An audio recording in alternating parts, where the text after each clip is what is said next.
जय माता दी मित्रों, मेरा नाम पंडित प्रकाश जोशी। स्वागत है मेरे YouTube फेसबुक चैनल एस्ट्रोलॉज में। मित्रों, आज हम चर्चा करने वाले हैं और बहुत जल्दी उस गोचर के बारे में चर्चा कर रहे हैं, यानी वो घटना 30 अक्टूबर में 18 महीने के लिए होने जा रही है। जी हाँ, राहु केतु परिवर्तन के बारे में हम चर्चा करेंगे इस कार्यक्रम में, और दोनों ट्रांजिट का, क्योंकि राहु भी राशि परिवर्तन करेंगे सेम डे और केतु भी राशि परिवर्तन करेंगे। कहीं ना कहीं देखा जाए तो राहु मेष से मीन में चले जाएंगे, जिसकी मैंने वीडियो पहले ही बना चुका हूं, देख सकते हैं आप।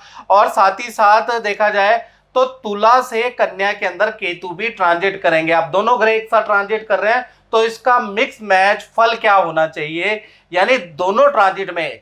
और दोनों ट्रांजिट में ये होगा कि एक ट्रांजिट बुरा भी होगा, एक ट्रांजिट अच्छा भी होगा, बड़ा कंफ्यूजन हो जाएगा। तो इस कार्यक्रम में पूरा कंफ्यूजन दूर करेंगे और राहु केतु के ट्रांजिट से क्या रिजल्ट आपको मिल रहे हैं, अंततोगत्वा क्या प्राप्त होगा, खासकर मेष राशि को इस कार्यक्रम में हम चर्चा करेंगे। तो एरीज वाले दिल खोल के और कान खोलकर ये वीडियो पूरा अंत तक देखिएगा। देखिए, ये वीडियो पहले बनाने का उद्देश्य ये है कि आप अपने ट्रांजिट्स को भली भांति समझ जाएं और कुछ उपाय कुछ करने हैं कि कुछ प्रिकॉशंस करनी है तो वो आप कर सकते हैं, क्योंकि राहु बड़ा शातिर ग्रह है। ट्रांजिट 30 अक्टूबर को भले ही हो रहा है, लेकिन इसका रिजल्ट आपको 2 महीने पहले से ही मिलना शुरू हो जाएगा। इसलिए आपको ये ट्रांजिट जरूर देखना है, क्योंकि ये ऐसा ग्रह है जिसको अमृत पीते हुए देवता भी नहीं पकड़ पाए। जब अमृत पी लिया तब जाके देवताओं को पता चल पाया। मतलब बड़ा ही झूठा ग्रह कह सकते हो, बड़ा ही अविश्वासी ग्रह कह सकते हो। अभी ट्रांजिट तो 30 अक्टूबर को हो रहा है, लेकिन हो सकता है पहले ही ट्रांजिट हो जाए।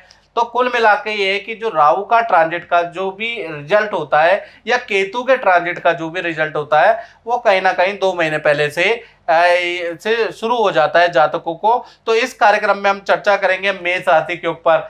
तो मेष राशि के ऊपर देखा जाए तो पहले भी मैंने मेष राशि पर राहु के परिवर्तन की वीडियो बनाई है, आपने देखी है तो अच्छी बात है। नहीं देखी तो दोबारा आपको मेहनत करके एक तो आपको पूरा का पूरा समझाऊंगा, और केतु का ट्रांजिट जो हो रहा है तो उसके साथ में दोनों के मिश्रित फल आपको क्या मिलेगा उसके बारे में भी डिटेल में समझाऊंगा।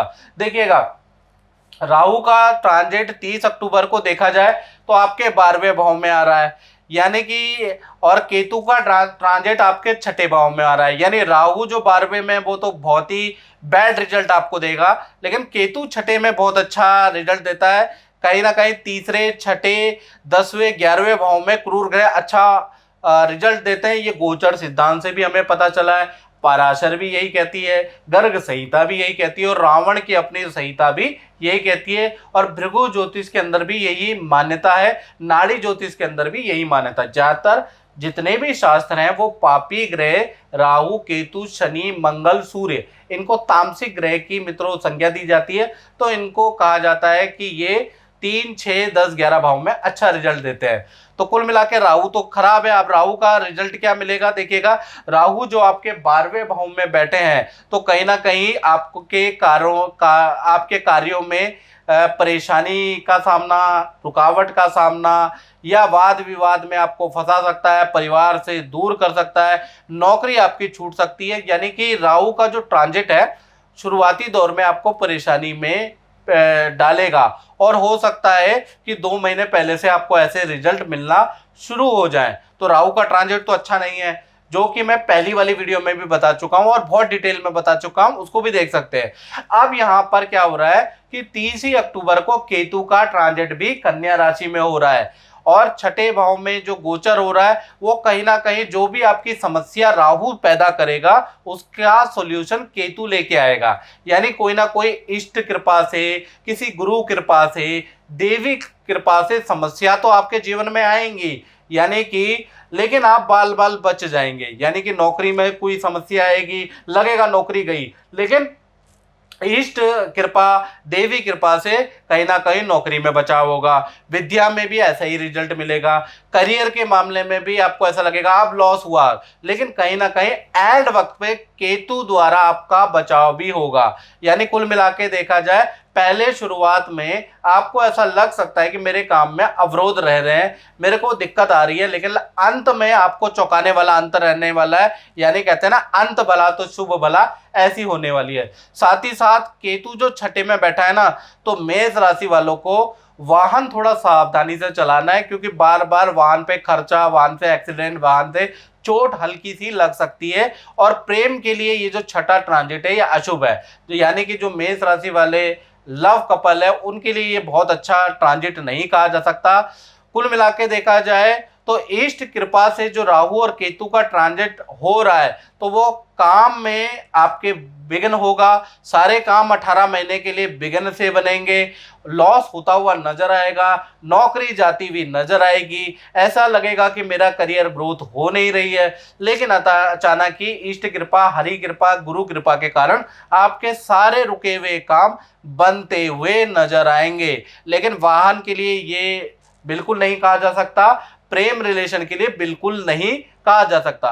तो कुल मिला के ये दोनों ट्रांजिट से ये समझ में आ रहा है। और मेष राशि वाले अपनी कुर्सी की पेटी भी बांध लें, क्योंकि परेशानियां तो आएंगी। मेंटली आपको स्ट्रांग होना है। मेंटली अगर आप स्ट्रांग होंगे, जल्दीबाजी में निर्णय नहीं लेंगे, क्योंकि सबसे पहले आपको राहु का फल मिलेगा, उसके बाद एकदम से आपको राहु का फल मिलेगा, 6 महीने बाद समस्या का समाधान भी मिलता हुआ नजर आएगा। तो यानी कि परेशानियां आने वाली है, जो भी आप काम करेंगे मेष राशि वाले, लेकिन कहीं ना कहीं करते रहे अड़ते रहेंगे तो आपको उसका समाधान भी ईश्वरीय कृपा से प्राप्त होगा। तो कुल मिला के जो राहु केतु का ट्रांजिट है, अंत भला तो सब भला, यानी अंत में आपको कुछ सिखा के जाएगा। आप आलसी होंगे तो आपको परिश्रमी बना के जाएगा। आप ज़्यादा दिमाग नहीं लगाते तो आपको बहुत दिमागदार बना देगा। तो कुल मिला के देखा जाए तो ठोकरों से ही आदमी को ज्ञान आता है, कच्चा बादाम खाने से नहीं आता, या बादाम या मिश्री खाने से नहीं आता। जीवन के थपेड़े खाने से जो ज्ञान आता है ना, वो ज्ञान आपको मिलने वाला 18 महीने। तो मित्रों, इस कार्यक्रम में बस इतना ही। मुझे दीजिए इजाजत। जय माता दी। मेरा नाम शिबा पठान है और मैं एक स्टूडेंट हूँ। बचपन से मेरा पढ़ाई में बिल्कुल दिल नहीं लगता था। मेरे मम्मी पापा बहुत परेशान थे मेरी पढ़ाई के लिए। फिर एक दिन मेरी मम्मी ने गुरुजी का प्रोग्राम देखा और मुझसे कहा कि मैं उनके उपायों को फॉलो करूं। लेकिन मैं इन सब चीज़ों में नहीं मानती, ज्योतिष, एस्ट्रोलॉजी, मैं इन सब चीज़ों में नहीं मानती, क्योंकि मेरे कोई फ्रेंड्स या जर्मनी में कोई लोग इन सब चीज़ों को नहीं मानते। लेकिन मम्मी के फोर्स करने पे मैंने उन उपायों को फॉलो किया, तो आज मुझे अपने अंदर बहुत बदलाव महसूस होता है। मेरा पढ़ाई में भी बहुत दिल लगता है और मैं अब ज्योतिष विद्या को मानने लगी हूँ। इसलिए मैं गुरुजी का कोटि कोटि प्रणाम करती हूँ कि उन्होंने मुझे ये उपाय बताए।